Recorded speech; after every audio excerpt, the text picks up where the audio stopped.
Hey everybody, what's up? It's Joe here. Just wanted to let you know about an upcoming class we have going in Denver. We're actually producing a Navigating Psychedelics 2-day edition for all of you out there that want some in-person ed. So we just ran it in Miami and it was an amazing success. And we're going to do it again in Denver on November 10 and 11. And we would love to have you there. If you want to learn about it, psychedelicstoday.com/events. We are going to run through 2 days of material. We're actually even going to give you an impressive breathwork experience that hopefully helps you understand that experience and how it's useful. So anyway, go over to psychedelicstoday.com/events to learn more, and we would love to see you there in Denver. Vital, our 12-month practitioner training program, is back for its third cohort starting January 2024. The last 2 cohorts have been nothing short of transformational, both personally and professionally, for everyone involved, and here's a little taste of what makes it so special. Vital is a process-oriented curriculum, focusing on multidisciplinary perspectives and wisdom traditions, guiding students through powerful inner work and building practical skills to support lifelong growth. Through lectures, study groups, elective modules, retreats, and process papers, you'll have all the support you need to develop your own vision and model for entering this exciting field. Applications for Vital are open until December the 20th, with early bird discounts available until November the 19th. We invite you to apply early to improve your chances of being accepted into this global community of the next generation of psychedelic wellness practitioners. So, head to vital.psychedelictraining.com to download our full course curriculum and learn more about this transformative journey.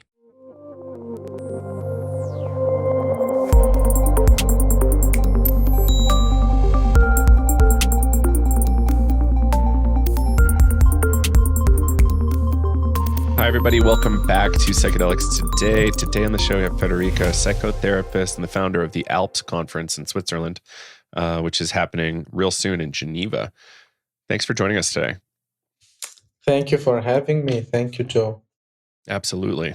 Yeah, I came down with COVID, so I'm feeling extra ready for an interview. So I think we'll actually have some really good conversation here, though. As, I don't recall having another Swiss person on the show. I'm sure I have, but I don't know. Oh, yeah. I'm sure you had. I didn't check all the hundreds of podcasts you made, but for sure there are some, yes?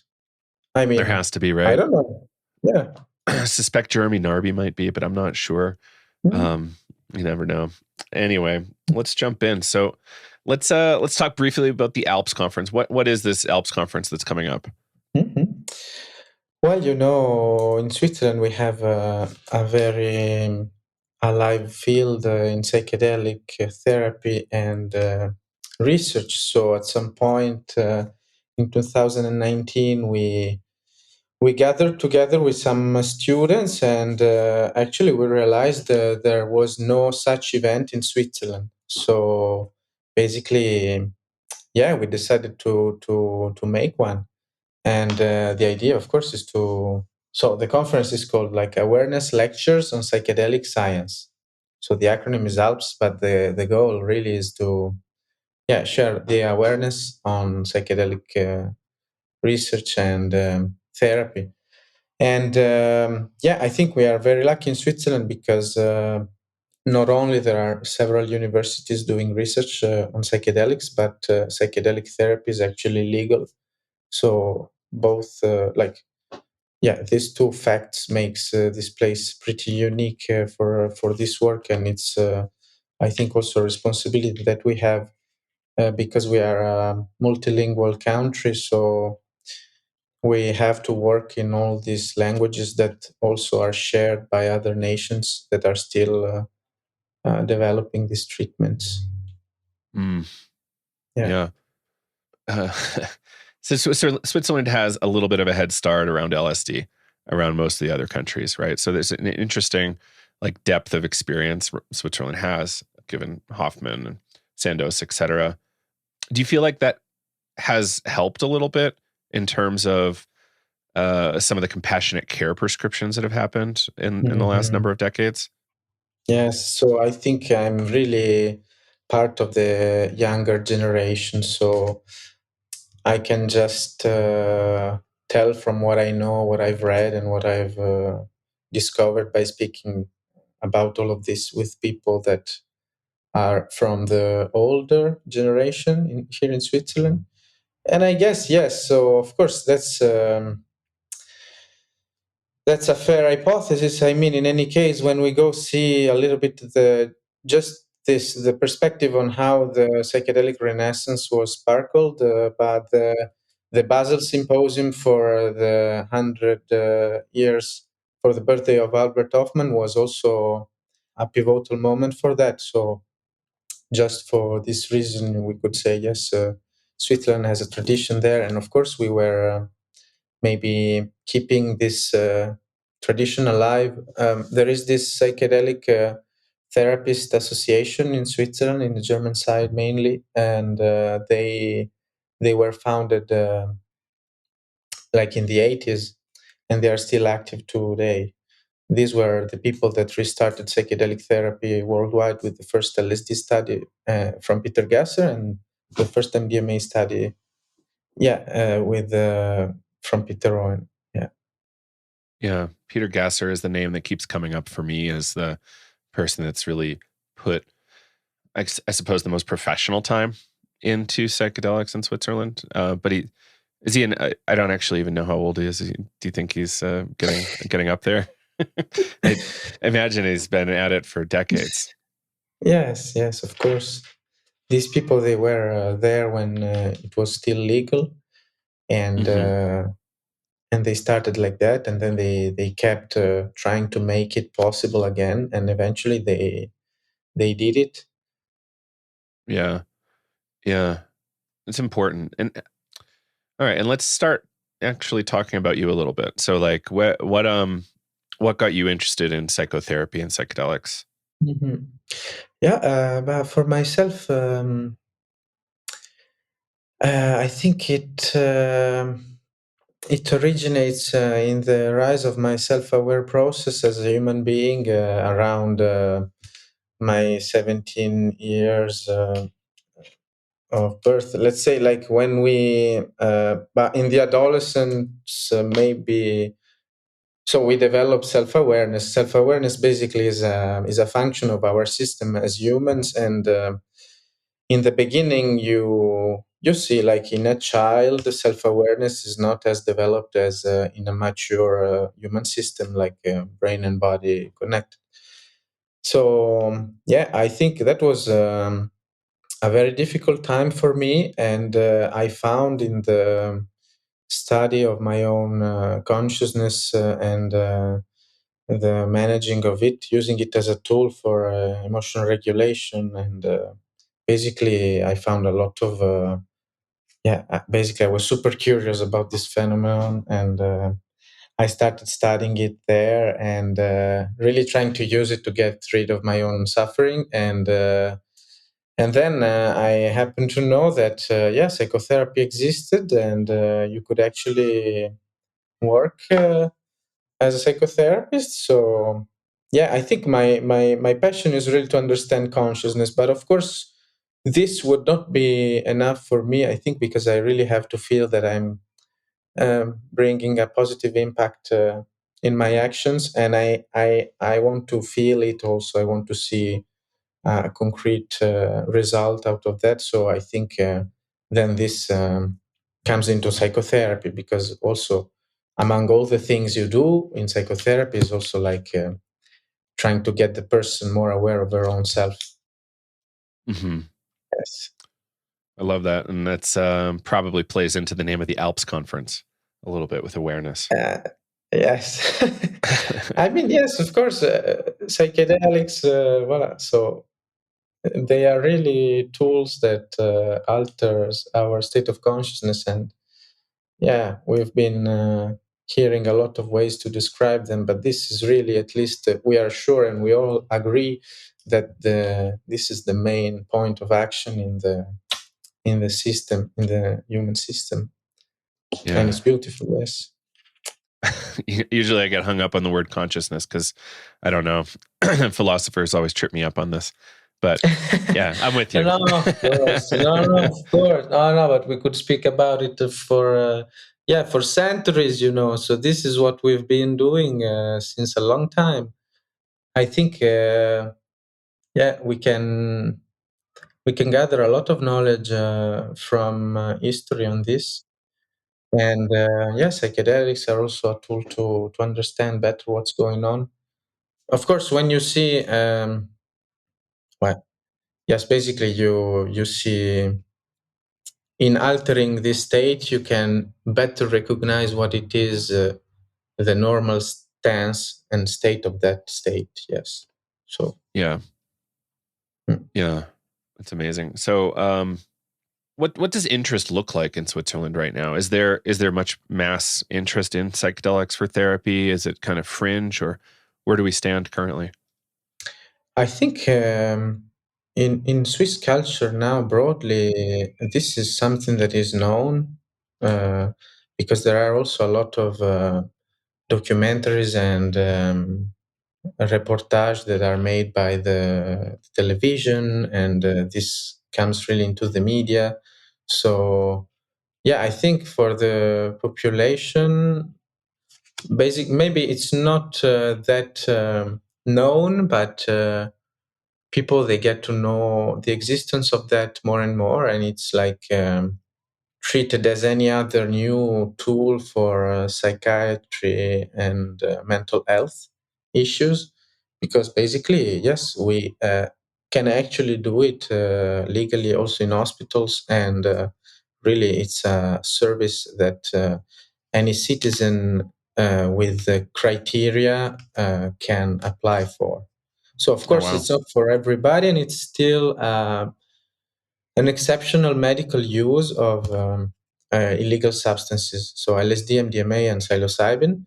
Basically, people can apply to this treatment if they live in Switzerland, and if they have already tried other forms of therapies that didn't work. yeah. How likely are people to get approved, or how has that gone? That depends really. If a person has the criteria, she can have the approval. Basically, the criteria are these two that I just said, and then you have some evaluation on the somatic side and on the psychological side. And yeah, I mean, if we get there to create this evaluation, is because it's because clinically we see already a profile that can fit really into the process of it. But really, so it's not for everybody, because this is really then for treatment resistant problems. Right, that makes sense. And yeah, we'll see. Maybe that's the way it rolls out, largely across cultures, right? I don't know. Yeah, I It's don't know. You TBD. see, for example, so for the moment, it's really, in any case, it's a limited use, but it's possible for people, even if they are not within a research setting, so outside of a clinical trial. But for example, when MDMA will become legal as a medicine, like one will be able to use MDMA as a first intention treatment. So straight away you will be able to get an MDMA psychotherapy. You will not have to try and fail other therapies before. Right. Yeah. There's a lot in the way you phrased it. And I think it's important, and people should notice that, like, failing a therapy, right? And then there's also this whole thing of like, are you putting in, well, do we want to go there yet? Yeah, why not? What do you So, mean? so there was this, I was going back in my archives, and Hmm. there was this phrase I was hearing recently in a book. I think it was in the opening pages of I Feel Love, which is a new book on MDMA psychotherapy, kind of, I think, the definitive book on MDMA. And there is this phrase about, if you put in, well, you get in what you put into it. But at the same time, that felt like a little victim blaming. But it also, like, there is some truth to that. Like, if you can put in a lot in the preparation phases and during the experience, great. you probably have a better result. But like some people just can't get there. And the way some people phrase that is such that, oh, you're not able to put in the work, therefore you're not worthy of the healing, is kind of how I hear it. Does that make sense? Yeah. I don't think I quite got what Okay. you. COVID brain. But for sure, have you seen the last book on MDMA, the real final book on MDMA, History of MDMA from Torsten Passi? That's the final one. I haven't yet. No, I didn't know that was published. Is that out? Yes. Oh, wow. That's great. Yes. I had no clue. No, but I mean, there are a lot of books on MDMA, and some, of course, are better than others. But it's just beautiful that we finally get to ask ourselves these questions again as a field, and in psychiatry as well. But I mean, when I spoke about failing a therapy, I mean just that sometimes, people they suffer so much, they have such big problems and such a rigidity because of their past life and environment that they really cannot get through some betterment of their situation with the therapies that are there now. So psychedelics, then they are another tool for to try what we can to make people feel better. I mean, psychotherapy in itself is a technique, is a tool to relieve human suffering that mostly works. So this is very good news, and this is scientifically baked, and it's real. So this is very good. And then you can sometimes add psychoactive substances to this process to help for some moments of the process to basically amplify the processes of psychotherapy. Then you have the whole panel of psychoactive substances in psychotherapy, antidepressants, benzodiazepines, etc., etc. And then you have also psychedelics. I think we could just include them in our toolbox, and then we try to find the better pattern, the better mix of tools for a specific case every time.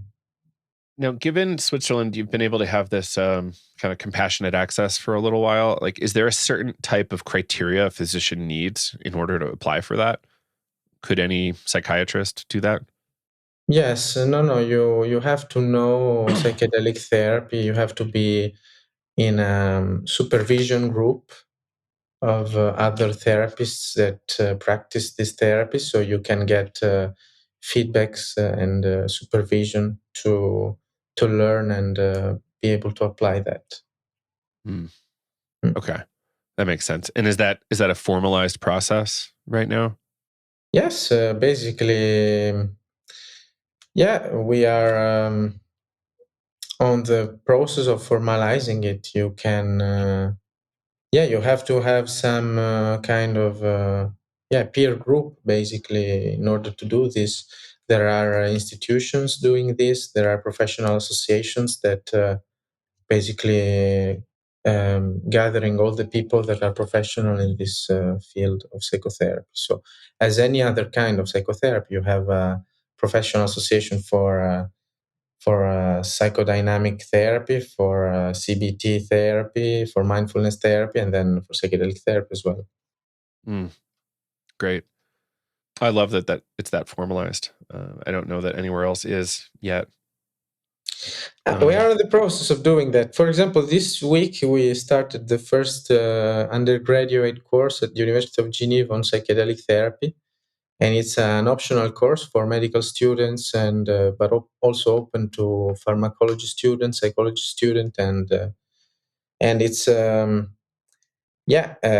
first optional course on a semester, really related to psychedelic therapy, which is really really cool, because in the end you see like many students they come in and they don't know much about it. Yeah, maybe like one could expect just the super enthusiasts to join such a first option in their curricula. But in the end, many people, they are just curious. They see that there is a potential, therapeutic potential there. They have heard maybe something in the media, so they want to deepen their knowledge. And these are students in the undergraduate medical curriculum, so they don't even know if they will be able to do it. They don't even know they want to be psychiatrists or psychotherapists.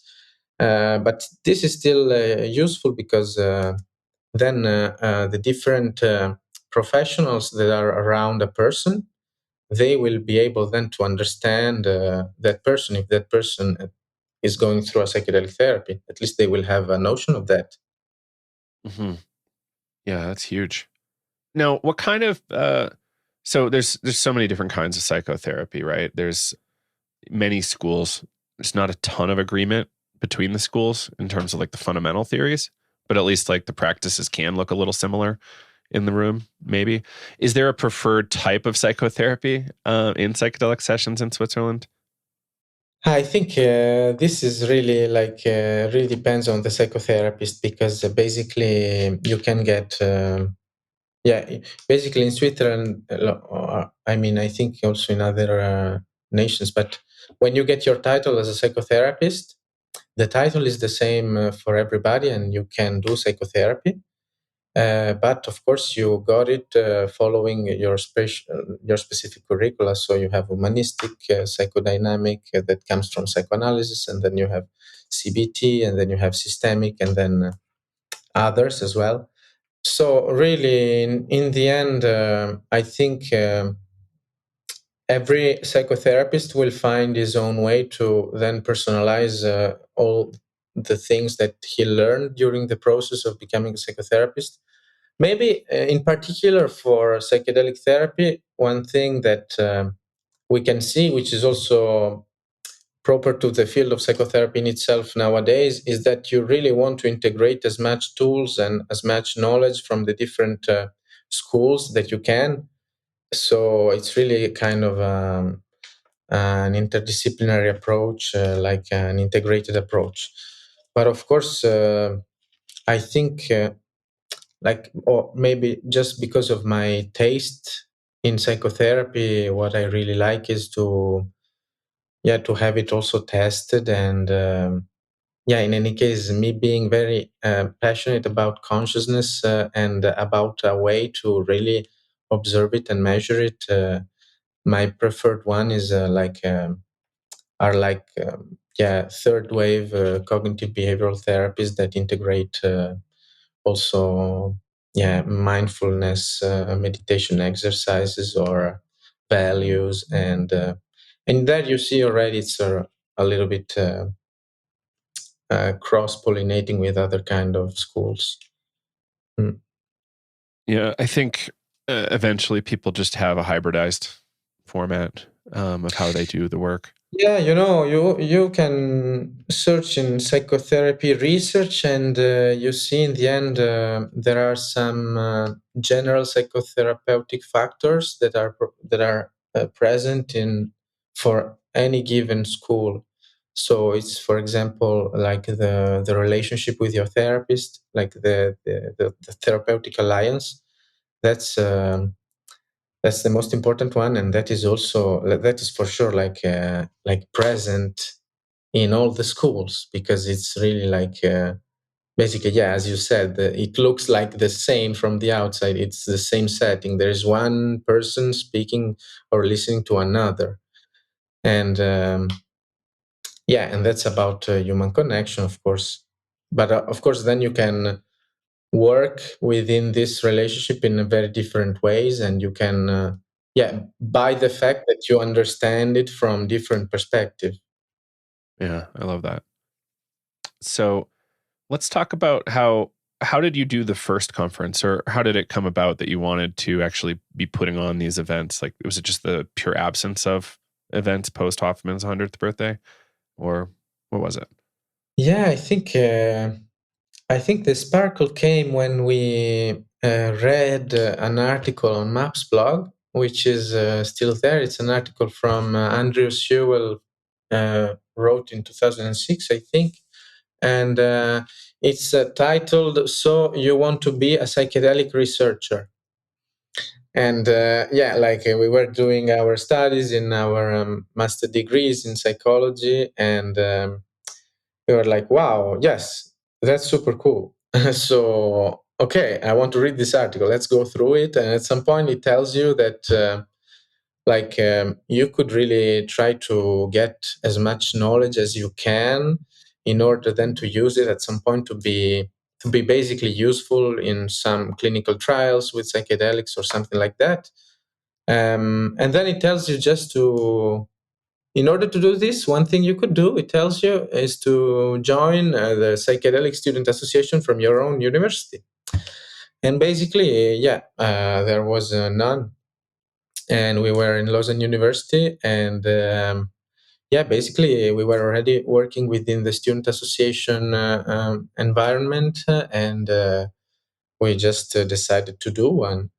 And that took some time, but eventually it was created. And then so we went on reading this article, and then it tells you that within a student psychedelic association that is within a university, you can do many things like paper clubs. You can show documentaries to your fellow colleagues, students about about psychedelics and research and therapy, and already basically spread awareness on this. And then it tells you basically that you could also do a conference. So then we realized, okay, but wait, there are already some other psychedelic conferences going on in Europe, right? Like you have Insight, ICPR, you have a Breaking Convention, you have some other conferences, no? But then there was none in Switzerland. And little by little, we realized how much Switzerland was an important place for this, at least full of stuff to be shared.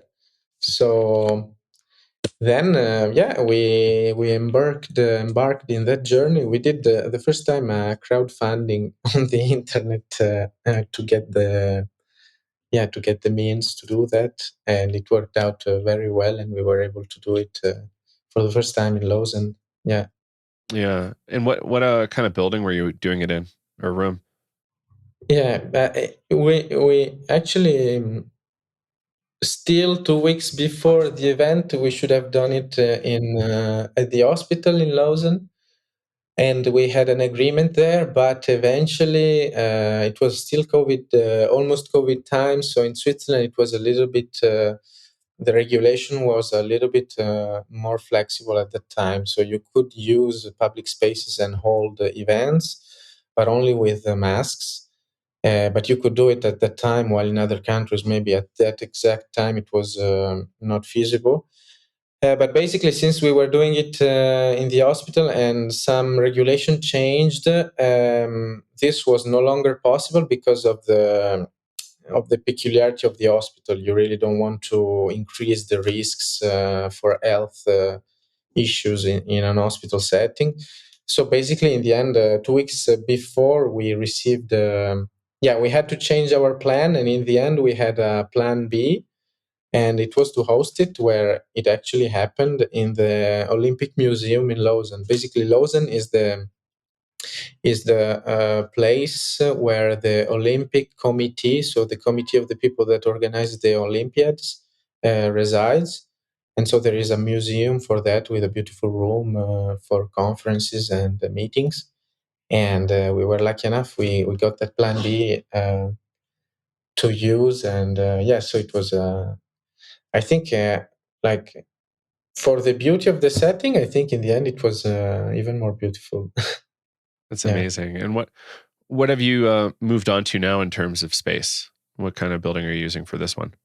Yeah, basically, we would like to, since really, like, Switzerland is a multilingual country, so there is a small part that is speaking in Italian on the south east.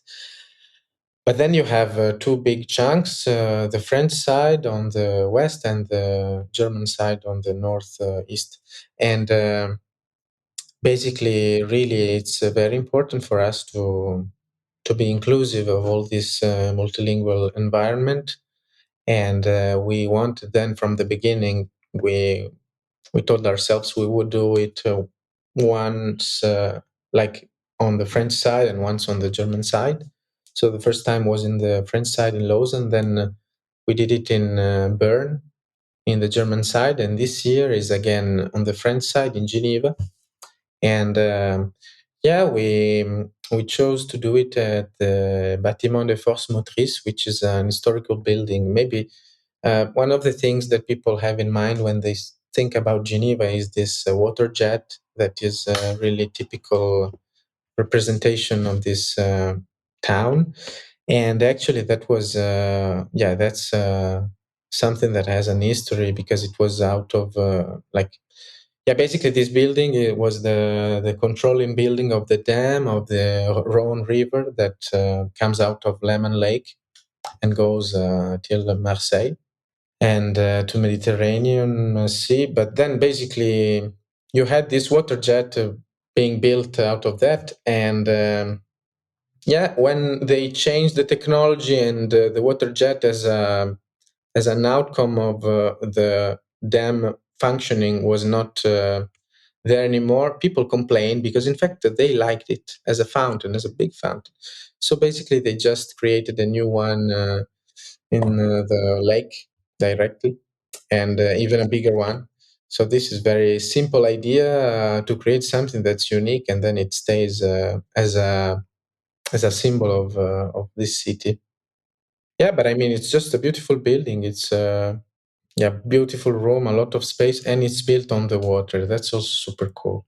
Yeah, I think I made it there once, and I was en route to somewhere in France. But I think we ended up going to Geneva 3 times, but I have like zero recollection. It's tragic, honestly, because I've been wanting to go forever. What were you thinking at the time? I was a college kid, a few too many beers. That's it. It happens. So yes. Yeah. Anyway, and who do you have coming to speak? I assume you have a fairly well-rounded list. Yes, I think so there are some therapists and researchers from Switzerland, like that actually works in this field. And then I would say really the thing I myself I'm looking forward the most to see is really the MDMA therapy panel discussion on Saturday evening, because there we managed to bring together in the same panel discussion some people that are really at the roots of this therapy and of this field, because MDMA was very important for the Renaissance in itself. So we will have there Rick Doblin, the founder of MAPS, Michael Mithoefer, which is a psychiatrist, and he was the first doctor that basically Rick managed to get and to gather for the cause of bringing MDMA back as a medicine.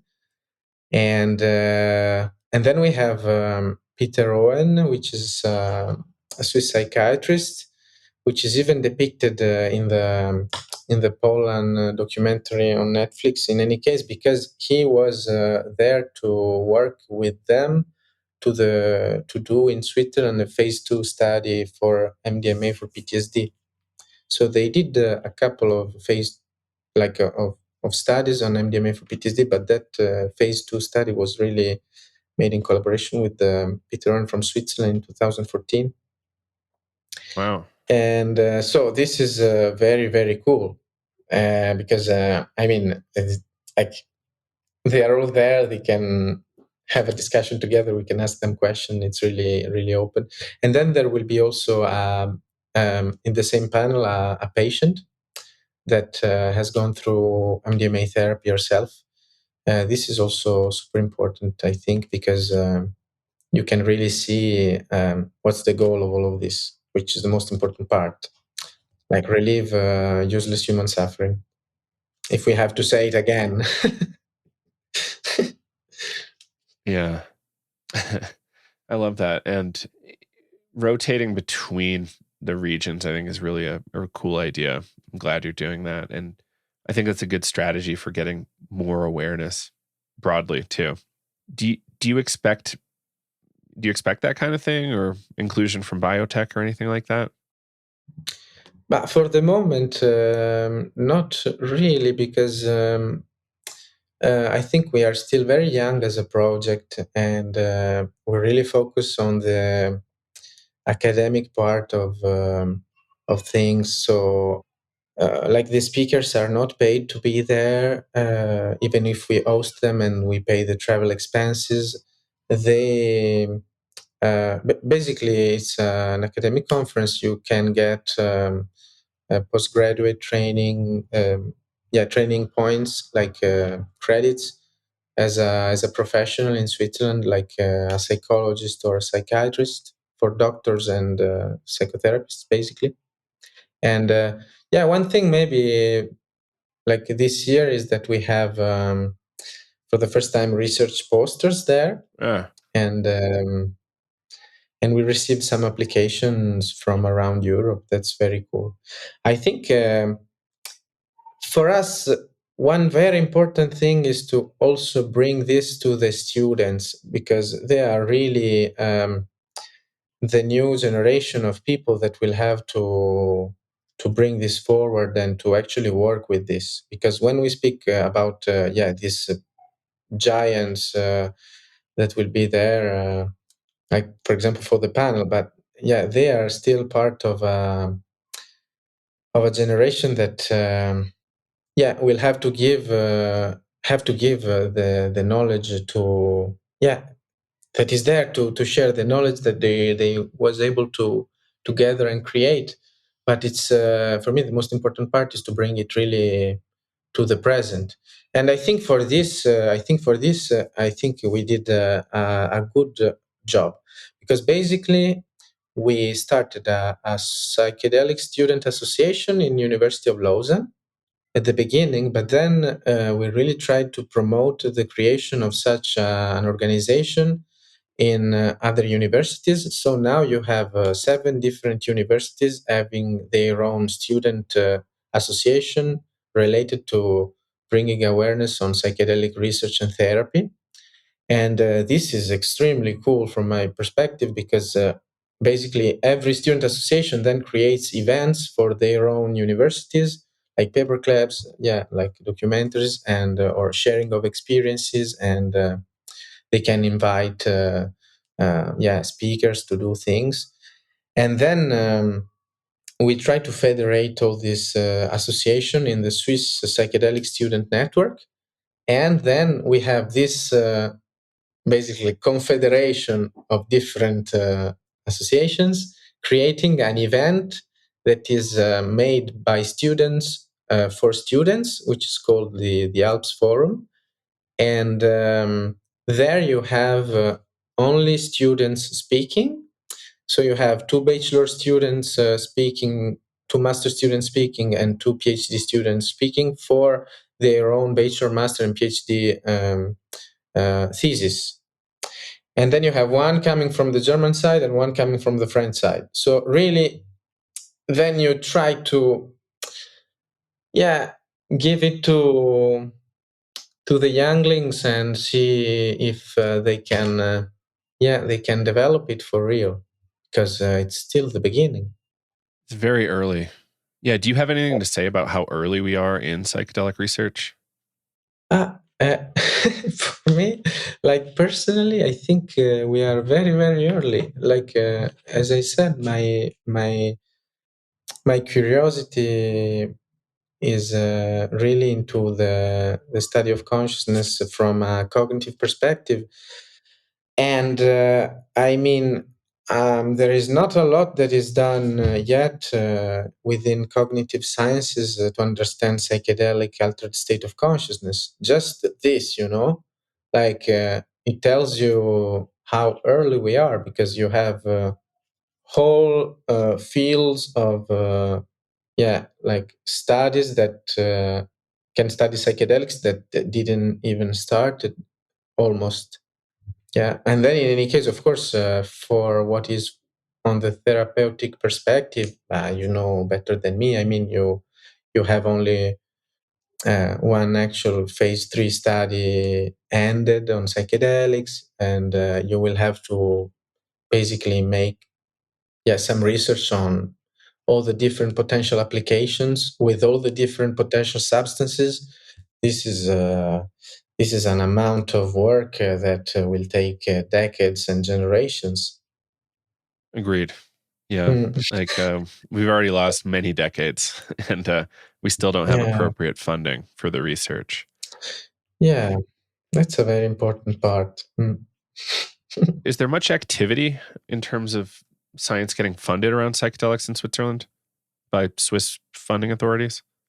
Yeah, in Switzerland we are. I think if you check this on Wikipedia, but it's a long time I did that. But like you can see basically a ranking in of the states for per investment that they do on their gross product in research. So you can see the percentage that they put, and Switzerland is very high on this ranking. Even if it's a small country, of course, it's a very rich country, and but on percentage, Switzerland puts a lot in research as a public spending, GDP on percentage on GDP. So so this is really cool because basically PhD students they have good salaries, and they can really apply in many ways to the Swiss National Fund for research to get funded for their projects. And there are many psychedelic projects now going on, and I think for research it's a very good environment where to be. So in America, I don't believe there's been more than a handful of studies in the last few decades funded by the federal government, which is really tragic.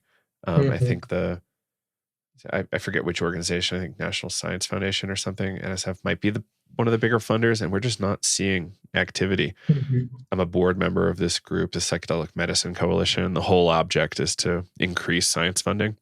So every university wins, every researcher wins, hopefully, because we need many hundreds of millions a year to really develop this appropriately.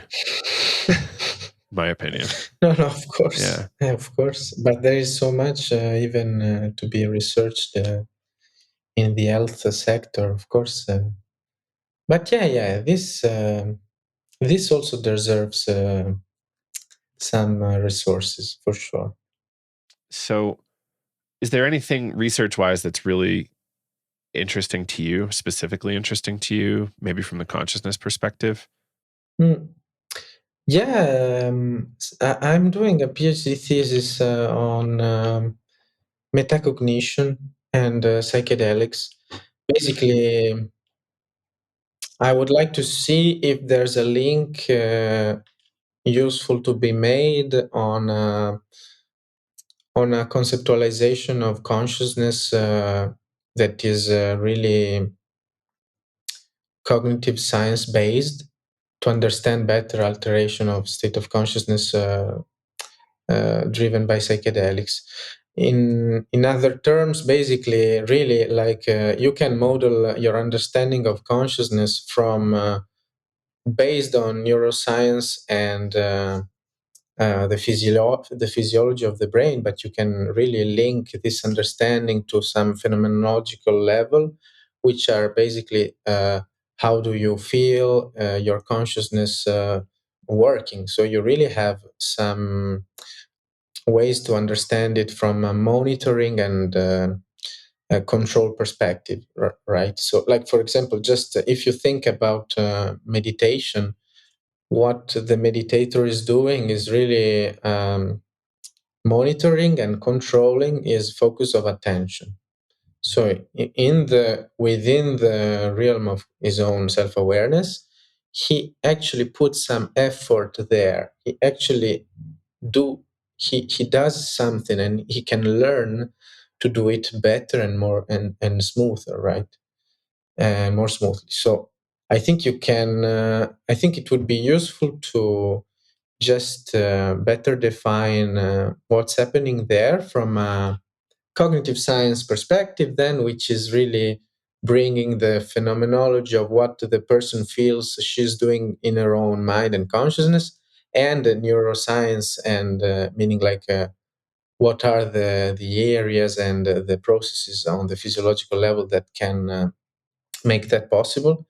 I think there is a gap that cognitive science could fill, and then it would be very useful to inform basically the therapy, because when we deal with psychedelic therapy with people coming as patients, and like we have to find ways to let them know what they are going to do and to let them integrate what happened in their own mind. So one thing that you actually do every time when you prepare people for that is to just straight away try to understand how they perceive themselves as cognitive agents.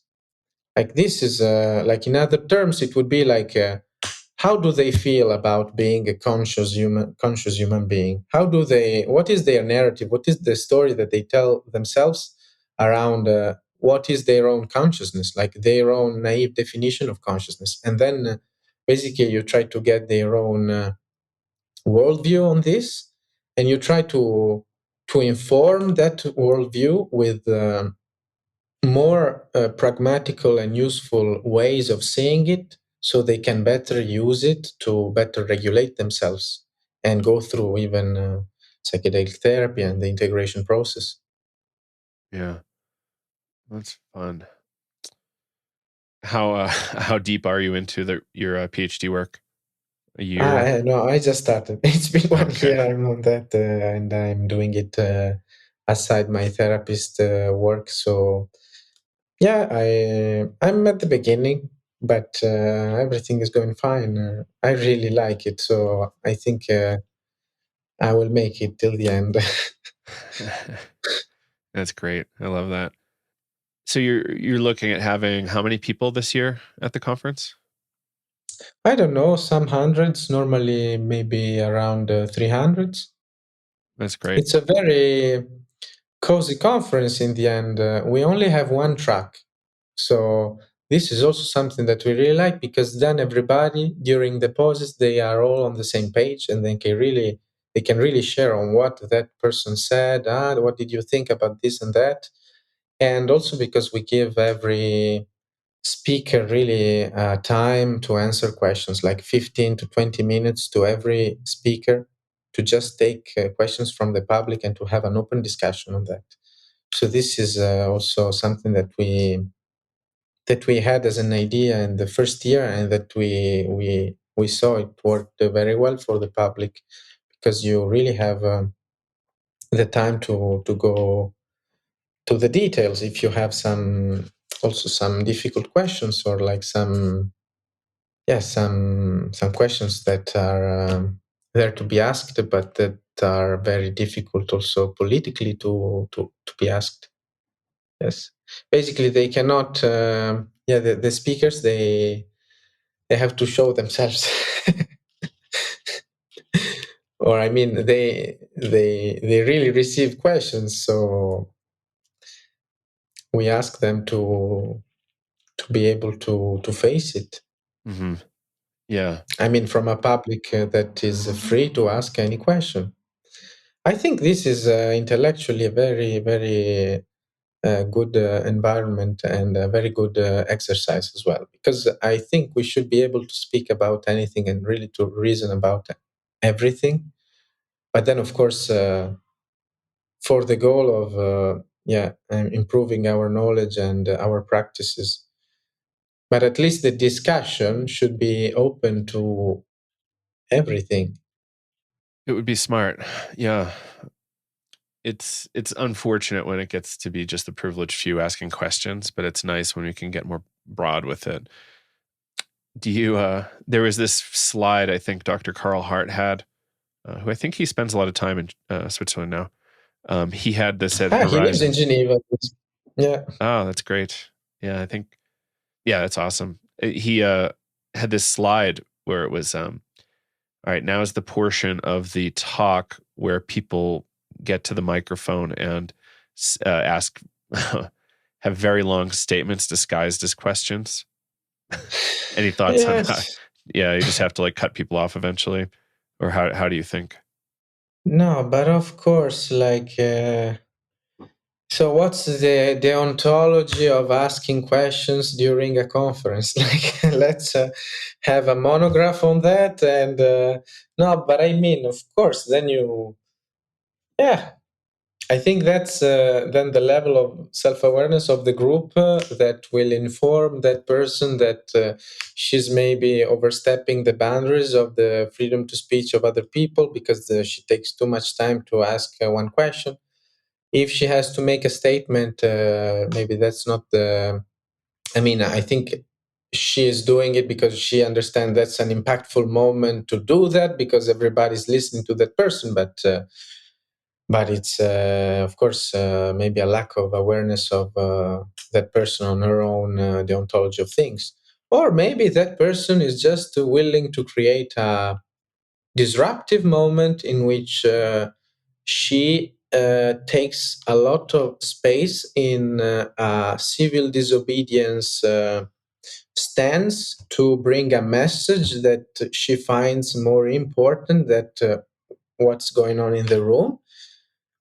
And yeah, I mean, you see human diversity and possibilities there. I mean, at the last MAPS conference, we've seen that a little bit at the end of it during Rick Doblin's speech. I think that also was also a good way to welcome that, and everything went fine. Yeah, like really, it's protests need to happen. I think people should be really strategic with their protesting, right? But if people feel called, I guess so. Thankfully, you're a really small organization. I don't think you're going to have people trying to disrupt you in Geneva, but you never know. No, but yeah, but in any case, the point is to always try to do our best. Yeah. Mm. Yeah, I appreciate that. So what else might people be interested in about the conference or about the psychedelic scene in Switzerland? Maybe this year it's particularly interesting because of the setting. So we are really in Geneva, and we expect to have many people also coming from the international community that lives here because of the United Nations that are based here, because of the Red Cross and other institutions that are international, but that are based in Geneva, and that's also important, I think, for us as per our objective of bringing awareness on this, because of course, then you should at some point.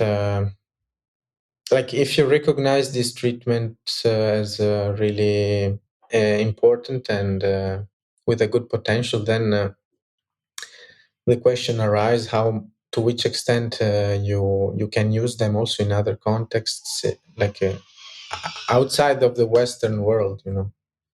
I think this is one thing, but in any case, I think also Geneva is a beautiful place. You should just come to have an experience there. And what else? Yeah, I think it's worth it. Yeah, if people can make it, please do. I wish I could make it. I'm hoping for next year. We'll see. But it's just it's great to know that there's a strong, vibrant community there supported by conferences, just professional associations in place in Switzerland, which is really impressive. That actually engage with the government, which is amazing too. We're still trying to figure out how that works here in America, I think, and making some progress, but not as much as we'd like. But I'm just really, really excited that you're working on this and that you're including younger voices, which is essential. And yeah, it's just fantastic. You're making room for their posters and giving them opportunities to speak with quote unquote leaders in the space. It's great. So thank you so much for what you're doing. Thank you, of course. Here in Switzerland, we have a say that a federal councillor just made a meme of during COVID. So it's like for COVID, but in general, this really depicts a little bit the Swiss way. Let's do things as fast as we can, but as slow as it is necessary. So that's the oldest democracy maybe in the world, and it's because there is this really attention for the compromise and for the recognition of the different actors and voices and languages that can be within the same community but still keep their own autonomy. And to do that, it's important to do it good and with the due time. Yeah. Well, what's the website for the conference? Yes, you can go to alpsconference.com. Yes, that's it. Yep. Mm-hmm. Great. And what are the dates of the conference? It's from the 27th to the 29th of October. All right. Maybe I can make it. All right. Federico, I really appreciate your time today. Let's hang out for a second after we wrap here. And I hope we can do this again and learn more about what's going on over there. Thank you. Thank you for having me. And I wish you a nice day.